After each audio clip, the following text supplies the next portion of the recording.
C'est parti. Ah, bonjour Pierre Cassin. Bonjour Jean. Donc, vous avez pris connaissance du contenu du livre Entre la haine et l'espoir, et notamment de sa partie haine. Comment réagissez-vous au fait que de tels propos qui tombent sous le coup de la loi soient diffusés sur le territoire national ?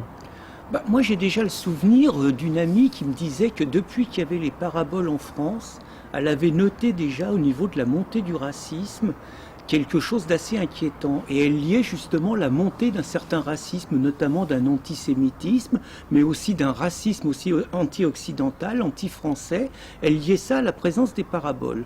Je crois que c'est déjà une première approche intéressante. La deuxième chose, c'est qu'on voit quand même qu'il suffit de pas grand-chose dans ce pays pour déclencher les foudres des prétendus antiracistes.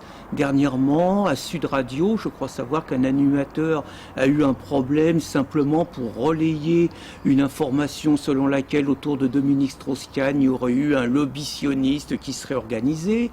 Un Éric Zemmour peut se retrouver devant les tribunaux simplement pour émettre des hypothèses que d'ailleurs personne ne conteste sur l'origine de la majorité des délinquants. Et finalement, on constate, quand on lit donc le livre que vous avez édité, que des centaines de milliers de citoyens vivant en France peuvent entendre sans aucun problème des propos ouvertement antisémites, appelant à l'extermination des Juifs, des propos qui valorisent le culte du martyr. Pour les gamins, c'est quand même une véritable question. Moi, j'ai le souvenir d'un éducateur, par ailleurs d'origine arabo-musulmane, qui m'expliquait que sa grande inquiétude, quand il entendait nombre de gamins expliquer quelque part le culte du martyr et dire qu'ils espéraient un jour se faire exploser. Donc on est quand même dans une situation qui n'est pas rien. On peut s'attendre en France un jour à être confronté à ce genre d'attentat suicide et on a des chaînes qui relaient ça.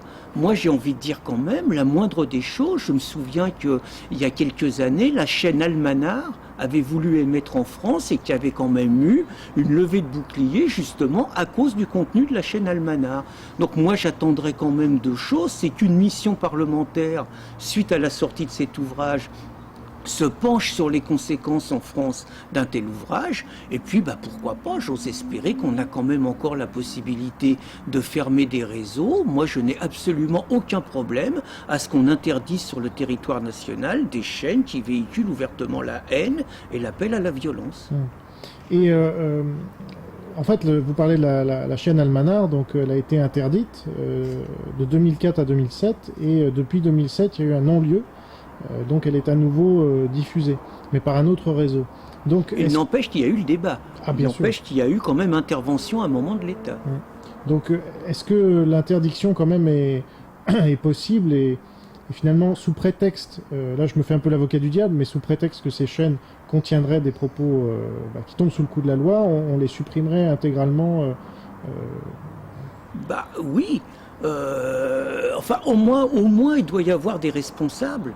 On ne peut pas se permettre, exactement comme Internet aujourd'hui, il y a quand même des lois, il y a quand même des gens qui voient finalement leur site fermé parce qu'ils tiennent certains propos. Moi, il me semble quand même qu'il doit y avoir des responsables, et y compris qu'on doit prendre au bout d'un moment, s'il s'avère que c'est la paix civile qui est en jeu, s'il s'avère quand même que des messages ont des traductions catastrophiques dans le quotidien, que ça sème finalement le contraire du vivre ensemble, ça me paraît logique qu'un État prenne des dispositions et protège finalement la liberté en attaquant ceux qui, en voulant utiliser la liberté, veulent la supprimer. Est-ce que vous pensez que les associations antiracistes pourraient être dans ce combat-là aussi ? Si c'était véritablement des associations antiracistes et pas des imposteurs de l'antiracisme, oui, il est bien évident que les associations antiracistes ne bougent pas un doigt de pied, ne bougent pas un doigt là-dessus. On a vu dernièrement sur la vidéo que Riposte Laïque a publiée, où on voit quand même ouvertement des appels à exterminer les Juifs en plein Paris. À ma connaissance, peut-être que je n'ai pas toutes les informations, mais à ma connaissance, ça n'a pas ému les Mouloud Aounit, les Dominique Sopol, les Jakubowicz et autres, j'ai dû en oublier un, mais c'est pas grave, et autres animateurs du mouvement dit antiraciste. Donc moi j'ai envie de dire, s'ils se réveillent un jour, pourquoi pas, mais je crois pas que ce jour soit arrivé. Très bien. Merci beaucoup.